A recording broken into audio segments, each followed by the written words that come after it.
Fala, torcida do Glorioso ligada aqui no canal. O Brasil venceu ontem a Escócia por 3-0 e se garantiu nas oitavas de final da Copa do Mundo.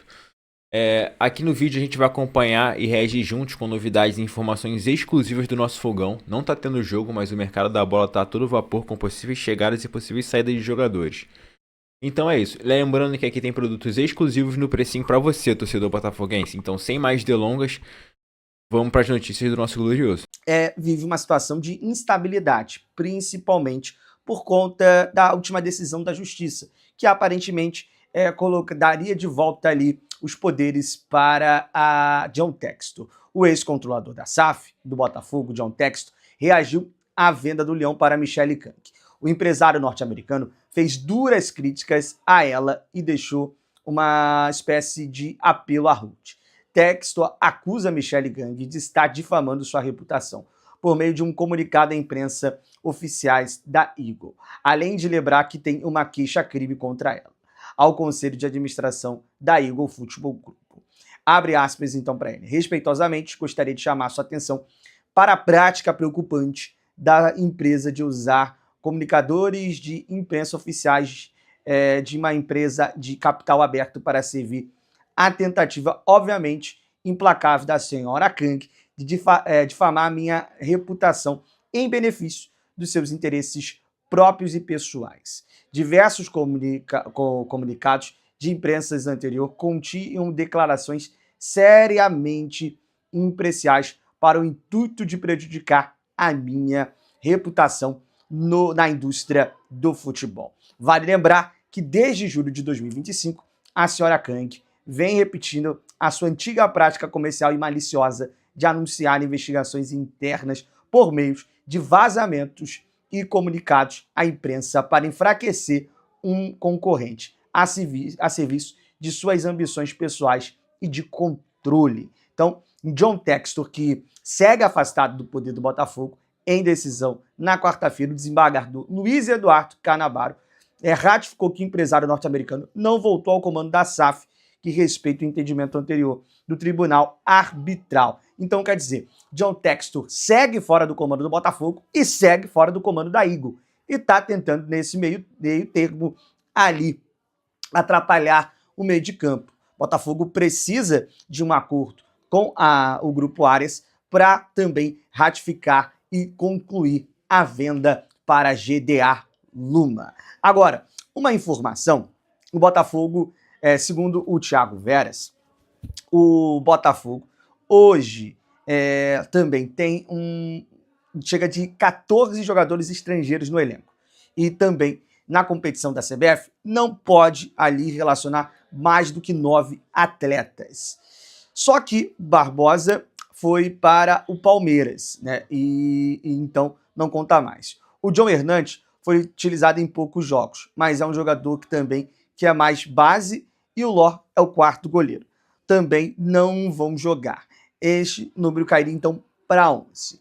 Isso quer dizer que o Botafogo não se sente impedido de ir também ao mercado sul-americano. É claro que o Botafogo precisa concluir a venda o quanto antes. Esse negócio está muito próximo de ser fechado, né? A venda da SAF do Botafogo para a GDA Luma do Gabriel Alba. O Botafogo, que na última janela mapeou principalmente a posição de goleiro, principalmente porque entende que não tem mais clima para ficar com o goleiro Neto, e tem algumas peças desse time que também não conseguem responder mais. Mas nesse momento precisa resolver essa situação da SAF para conseguir tirar os transfer ban e aí sim concluir negociações, fazer negociações e conseguir também ser forte dentro do mercado internacional, inclusive no mercado sul-americano, para fazer contratações. Segue trabalhando no Espaço Lunier e também no seu departamento de futebol.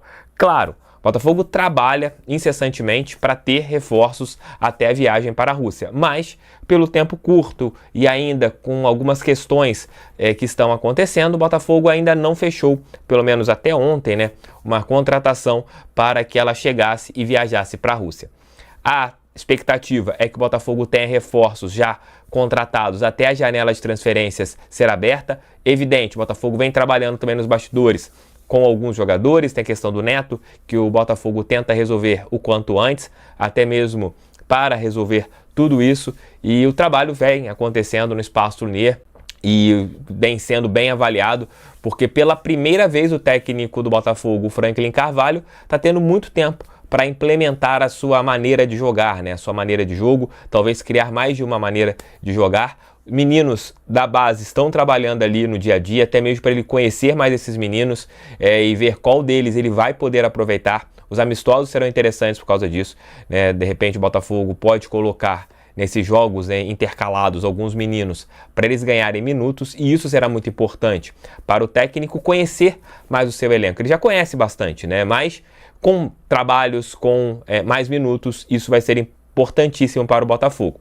O complexo é que ainda não chegaram os reforços, por todas as questões que a gente já sabe, né, financeiras e, evidente, de mercado, né, o Botafogo ele tem que contratar, e vamos esperar para que essas contratações cheguem, para que finalmente o Botafogo ele comece a trabalhar visando a temporada, visando tudo, visando uma melhora do elenco, visando o ano de 2026, o segundo semestre, que a gente tem a Copa Sul-Americana, que a gente tem também o restante do Campeonato Brasileiro. O Campeonato Brasileiro, como a gente falou até aqui anteriormente, né? A gente olha para cima, tem possibilidades de ir para a Libertadores. A gente olha para baixo, o Z4 está ali perto também. Então o Botafogo precisa de fazer um segundo turno bastante equilibrado, aproveitar essas duas partidas iniciais que serão dentro do estádio Newton Santos, fazer 6 pontos. Esses 6 pontos talvez coloquem o Botafogo bem na competição, uma vitória em cima do Santos, uma vitória em cima do Vitória. Você chegaria ali a mais 6 pontos e com certeza ficaria dentro de um G7, G6 de Campeonato Brasileiro, que te daria uma tranquilidade visando daqui a pouco, né, com as partidas de Copa Sul-Americana acontecendo intercaladas, e o Botafogo tem um início de segundo turno muito forte, né, em relação a adversários. Você pega Flamengo no Maracanã, Cruzeiro fora de casa, e então você tem o Palmeiras também logo na sequência, jogando no estádio Newton Santos. Palmeiras também bastante forte, e com isso o Botafogo tem que startar bem. Então por isso, né, que o Botafogo tem que trabalhar para ter os reforços já pensando na partida contra o Vitória, contra o Santos, devido a antecipação da partida e o calendário do futebol brasileiro ter dado uma modificada, você não terá esse confronto acontecendo com reforços para o Botafogo. Mas o clube trabalha diariamente na busca de reforços, tem conversas acontecendo, e agora é torcer para que elas sejam finalizadas. Ontem, deixe seu like, inscreva-se no canal, compartilhe esse vídeo em seus grupos WhatsApp. O canal do TE é feito para todo torcedor que ama a Estrela Solitária de General Severiano. No vídeo da noite que eu fiz ontem, né, ali o giro Noite Alvinegra, se é que a gente pode colocar assim, o Botafogo, ele pensa em colocar uma ação criminal contra o John Textor. E essa ação criminal é devido aos problemas que aconteceram em relação à administração de John Textor no Botafogo. Tef, o que você acha disso? Cara, eu acho correto. Porque hoje, quando você vira a SAF, o que acaba acontecendo? Você começa a responsabilizar os CNPJs, os CPFs, das pessoas que assumiram o clube. O Textor não pode passar impune, e até mesmo o Tairo Arruda também não poderia passar impune, porque ambos assinavam tudo o que estava acontecendo no Botafogo. Então, ambos assinavam todos os desmandos que aconteciam, né, em relação às questões dos impostos, aos não pagamentos. Então, tudo você tinha as assinaturas. E você não pode ter uma dívida de 2 bilhões colocadas pela SAF, uma dívida em 3 anos, isso não pode passar impune. Então, o Textor tem que ser realmente investigado pela justiça, tem que ser totalmente investigado e, se for culpado, punido, tem que pagar isso. O Botafogo não pode ter mais dívidas, não pode se complicar financeiramente por causa de uma administração temerária financeiramente. Não dá para você fazer isso, não dá para você ter isso em relação ao empresário norte-americano. No meu ponto de vista, isso precisa ser resolvido o quanto antes, isso precisa ser ajustado o quanto antes. O Textor parece que não vai desistir, ele tem usado as suas redes sociais para mostrar apreço com o Botafogo. Ontem estava lá no estádio, mostrou o Danilo, Luiz Henrique, tirou foto com o David Ancelotti, ainda fala como dono do Botafogo, manda mensagens para a imprensa falando as coisas que ele tem que fazer. Ele acha que ainda é dono, mas não é mais dono. O John Textor é ex-proprietário do Botafogo. E como ex-proprietário e uma pessoa que levou o Botafogo para onde que levou, desculpem-me, ele tem que ser responsabilizado se a justiça assim achar que tem que ser. Tem que ser, no mínimo, investigado. Tem que ver o que aconteceu. Por que houve isso? Foi irresponsabilidade? Por que essa irresponsabilidade? O Ludogorets, da Bulgária, questionou a estabilidade do processo de recuperação judicial da SAF do Botafogo e pediu à FIFA para manter o transfer ban. Afinal, o clube búlgaro acusou o alvinegro de distorcer os fatos para tentar derrubar a pena imposta pela entidade máxima, devido à dívida pela contratação do atacante Ryan Cruz. Além disso, o Ludogorets ressaltou que o Botafogo não apresentou evidências sobre como vai tratar a dívida dentro da recuperação judicial. O clube búlgaro, portanto, sugeriu que, caso a FIFA decida considerar o processo de RJ, o caminho mais apropriado seria apenas uma suspensão do processo e não o fim do transfer ban. Torcida do Glorioso, deixa aqui sua opinião nos comentários. O que você acha sobre essa postura do time da Bulgária, questionando a estabilidade do processo de recuperação judicial do Botafogo. E até a próxima com mais novidades do nosso fogão. Deixa o like, se inscreva no canal. Valeu!